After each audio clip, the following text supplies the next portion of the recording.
যারা আজকে সংখ্যালঘুর প্রতি প্রীতি থেকে সাইনবোর্ড তৈরি করতে চাচ্ছে বিশ্ব বাজারে, তারা ছিল সবচেয়ে বেশি ক্ষমতায় লম্বা সময়। এবং যদি আমি ধরে নিই যে করে গেছে হিন্দুর সংখ্যা, আমার কাছে পরিসংখ্যান নাই। উনি যেটা বলছেন আমি আপাতত সেটাকে ধরে নিলাম। তাহলে এই লম্বা সময় যদি আওয়ামী লীগ ছিল সবচেয়ে বেশি ক্ষমতায়। সুতরাং সবার মাথায় রাখতে হবে, যেই সরকারের সময় হিন্দুদের সংখ্যা সবচেয়ে বেশি কমেছে, সেটার দায় আওয়ামী লীগ সরকারকে নিতে হবে। বঙ্গবন্ধু ৩.৫ বছর বা ৪ বছর, শেখ হাসিনা ২০ বছর ২৪ বছর, 111-এর ২ বছর ২৬ বছর, এরশাদ সাহেবের ৯ বছর। যেই ছত্রছায়ায় শেখ হাসিনা ক্ষমতায়, ইনডাইরেক্টলি একই ছত্রছায়ায় আ আ এরশাদ সাহেবের ৯ বছরের ক্ষমতায় ছিলেন। তাহলে যারা আজকে সংখ্যালঘুর প্রতি প্রীতি দেখে সাইনবোর্ড তৈরি করতে চাচ্ছে বিশ্ব বাজারে, তারা ছিল সবচেয়ে বেশি ক্ষমতায় লম্বা সময়। এবং যদি আমি ধরে নিই যে করে গেছে হিন্দুর সংখ্যা, আমার কাছে পরিসংখ্যান নাই। উনি যেটা বলছেন আমি আপাতত সেটাকে ধরে নিলাম। তাহলে এই লম্বা সময়ে যে আওয়ামী লীগ ছিল সবচেয়ে বেশি ক্ষমতায়। সুতরাং সবার মাথায় রাখতে হবে, যেই সরকারের সময় হিন্দুদের সংখ্যা সবচেয়ে বেশি কমেছে, সেটার দায় আওয়ামী লীগ সরকারকে নিতে হবে। সুতরাং সবার সজাগ থাকতে হবে।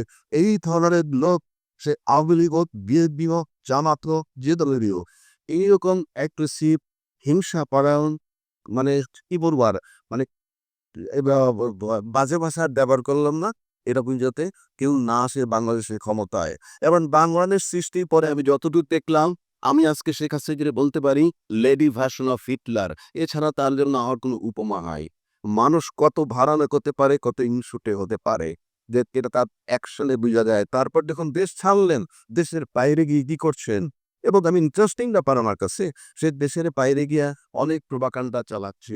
কিন্তু বাংলাদেশে তো আওয়ামী লীগের কঠোর আছে, কিংবা বিশ্বেও আছে, ইউটিউবার আছে। তারা কি কেউ বলেছে যে উপজেলা চেয়ারম্যানকে বলেছে ঘরবাড়ি জ্বালিয়ে দাও, ২৪৭ তালিকা করো? এটা আমাদের প্রধানমন্ত্রী সারা প্রধান উঁচু করেন নাই। কোন চ্যানেলে কেউ বলছে? কোন ইউটিউব চ্যানেল করছে? বলে নাই। তারপরে তারা জানে তাদের নেত্রীর বৈশিষ্ট্য কি। এবং আপনাদের আজকে আছেন সংখ্যালঘু সম্প্রদায়ের, আমি মাপ চাই, আমি সংখ্যালঘু হিসেবে টিপ করতে চাই না। আপনি আমাদের ভাই, আপনি আমাদের সাথে থাকবে। আপনি দেখেন তো বাংলাদেশে, পশ্চিমবঙ্গে এই হিন্দু সম্প্রদায় বা সংখ্যালঘু নিয়ে যে প্রোপাগান্ডা চলতেছে, বাংলাদেশে কয়টা লোক আপনাদের সম্প্রদায়ের লোক ইউটিউব ক্যারিয়ার করে বলছে যেখানে নির্যাতিত হচ্ছে এই কর্মে, এই মর্মে? এটা কিন্তু হচ্ছে না। যতটুকু না হচ্ছে তার বেশি প্রোপাগান্ডা। সেকেন্ড থিং, এই যে প্রামাণিক ভাই আরেকটা কথা বলছেন যে আমরা আলাদা হরচা, আলাদা হতে চাইতে পারেন। এখানে আমি একটু সংশোধন করি যদি কেউ কিছু মনে না করে। আলাদা করতে একটা ডিফিকাল্ট ব্যাপার। কেন করি? সারা দেশে হিন্দুর সংখ্যা যে আছে একেবারে কম হয়। ভদ্রা যদি ১ কোটি, ১২ কোটি, ১৩ কোটি হয়ে থাকে, রাত্রি প্রায় ৮০-৯০ লক্ষ বা ১ কোটি না ওটার আছে।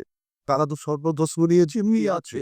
সেক্ষেত্রে একটা প্রামাণিক পয়েন্ট দেখিয়ে আমি একটা লিস্ট মানে চিন্তা করতে পারি যে আমরা যেমন সংরক্ষিত আসল রাখি, সেখানে আমার কাছে মনে হয় চিন্তা করা যেতে পারে রাষ্ট্রীয়ভাবে।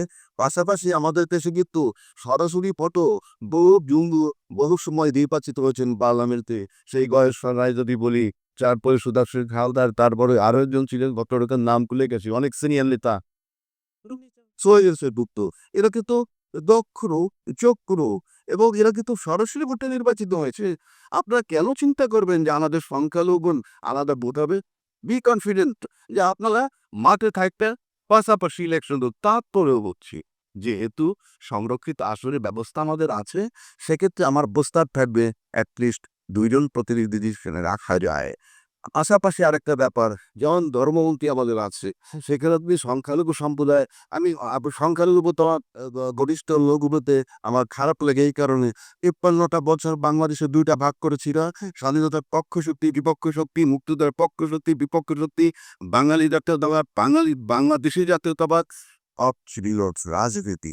আজকে শেখ হাসিনা বা আওয়ামী লীগ যখন ক্ষমতায় থাকে, তখন ভিন্নদের উপরে অত্যাচার চালায়, তখন বলে জঙ্গিবাদরা করে। সেই জঙ্গিবাদ তারা জামাত দিয়েছি। আর ক্ষমতার বাইরে যখন আওয়ামী লীগ থাকে, তখন পেলে আওয়ামী লীগ ক্ষমতায় নাই বলে সংখ্যালঘুর উপরে নিপীড়ন হচ্ছে। এটা শুধুই আওয়ামী লীগের কর্মকাণ্ড। আমি পরিষ্কার বাক্য বলতে চাই। এবং আওয়ামী লীগের সাথে অন্য একটা শক্তি ইনভলভ আছে। কেমন আছে চিন্ময় সাহেবকে নিয়ে কথা হচ্ছে, উনি আইনজীবী পাচ্ছেন না। আপনি বিশ্বাস করেন কোন আইনজীবীটা যাবে? কারণ কালকে সে এলজিবিটি লড়বে রাজনীতি হবে কেন, যে সংখ্যালঘুর পক্ষে তারা এটা নেয় না। আবার যদি সরকার পক্ষে তার সত্য কথা বলে তাকে কি করা হয়েছে, বলবে যে সংখ্যালঘু বিপক্ষেও কথা বলা যায় না। এটা পিওর রাজনীতি। আমি সবাইকে বলবো, আপনি আমার ভাই, আপনি আমাদের সাথে থাকেন, পাশে থাকেন এবং এবং এর যোগে চিন্তা করেন যে আপনারা সরাসরি ভোটে অংশগ্রহণ করবেন। সেইটা থাকতে আপনাদের মানসিকতা। কিন্তু যে প্রস্তাবনা দিয়েছেন সেটাকে আমি ফেলে দিচ্ছি না। এটা সংরক্ষিত আন্তরিক ক্ষেত্রে চিন্তা করা যেতে পারে। কারণ বাংলাদেশের নজির আছে, এই আমার হিন্দু ভাইরাও নির্বাচনে সরাসরি অংশগ্রহণ করে পাস করছে। সুতরাং আমাদের সেই জায়গাটায় চিন্তা করা উচিত। এটা বলেই আমি আমার বক্তব্য শেষ করছি। পহেলা জানুয়ারি 2024 চেঞ্জ টিভি পা রেখেছে সুরভিত 6 বছরে। সবার প্রতি নিরন্তর শুভেচ্ছা। চেঞ্জ টিভি প্রতিষ্ঠা বার্ষিকীতে আমরা এদেরকে ধন্যবাদ জানাই। চেঞ্জ টিভিকে উত্তরোত্তর সাফল্য কামনা করি। আর সাথে সাথে আমরা বিশেষ করে এদেরকে অনুরোধ করব যেন তারা দেশের পক্ষে এবং বাংলাদেশের জনগণের পক্ষে, ইসলামের পক্ষে, হকের পক্ষে, সত্যের পক্ষে তারা যেন সুন্দর পরিবেশন করতে পারে এই আশাবাদ ব্যক্ত করি। চেঞ্জ টিভিকে আমি তো মেলা দিন ধরে দেখছি। চেঞ্জ টিভি যতদূর সম্ভব বস্তুনিষ্ঠতার সাথে কাজ করছে এবং এই জন্য চেঞ্জ টিভির ভিউ আরও অনেক বেড়েছে, অনেক। আমি নিজে যে অনেকগুলো সভা করে মানে এখানে ইন্টারভিউ করেছি, কোনো কোনো ক্ষেত্রে আমি দেখেছি মিলিয়নের মতো হয়েছে ভিউ, মানে অন্য কোনো জায়গায় এত হয় নাই। আমি মনে করি চেঞ্জ টিভি ভালো কাজ করছে। প্রচণ্ড চাপ আছে, তার মধ্যেও চেঞ্জ টিভি যদি তাদের এই নিষ্ঠতা রাখতে পারে তাহলে এটা আরও ভালো করবে। আমি তাদের সাফল্য কামনা করি। আগামী 1 জানুয়ারি জনপ্রিয় যে online television, online media change টিভির 5 বছর পূর্তি হবে। চেঞ্জ টিভির সাথে আমার অনেক দীর্ঘ এবং পুরনো সম্পর্ক, প্রায় বলতে পারেন ঘরের সম্পর্ক। আমি এই 5 বছর পূর্তি উপলক্ষে আমি চেঞ্জ টিভিকে আমার ব্যক্তিগত পক্ষ থেকে, বিপ্লবী ওয়ার্কার্স পার্টির পক্ষ থেকে আমি আন্তরিক শুভেচ্ছা এবং আমি অভিনন্দন জানাই। আমাদের এখানে গণমাধ্যমকে বলা হয় ফোর্থ স্টেট। একসময় ধরুন বিচার ব্যবস্থার প্রতি মানুষের একটা শেষ ভরসার জায়গা ছিল।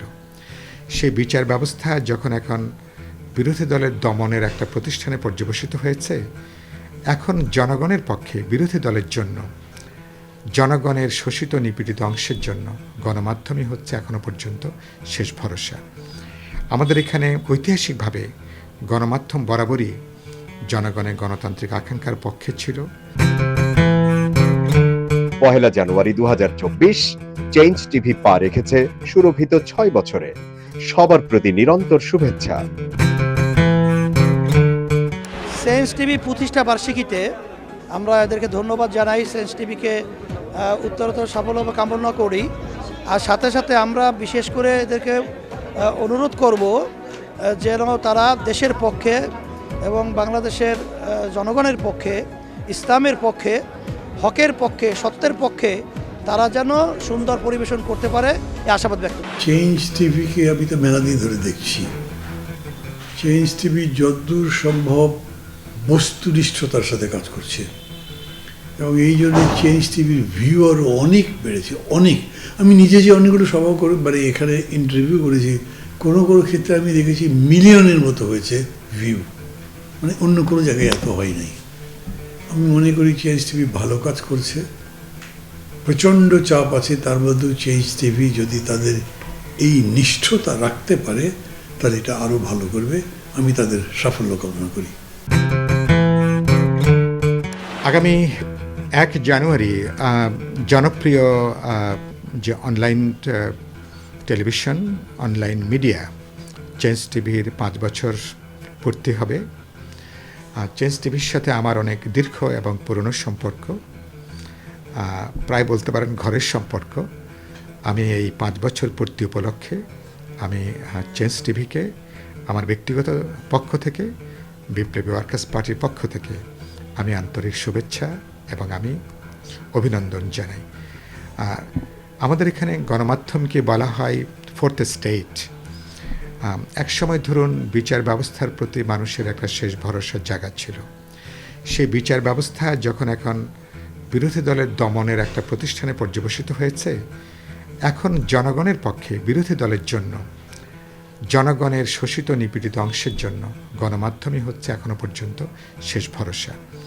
আমাদের এখানে ঐতিহাসিকভাবে গণমাধ্যম বরাবরই জনগণের গণতান্ত্রিক আকাঙ্ক্ষার পক্ষে ছিল।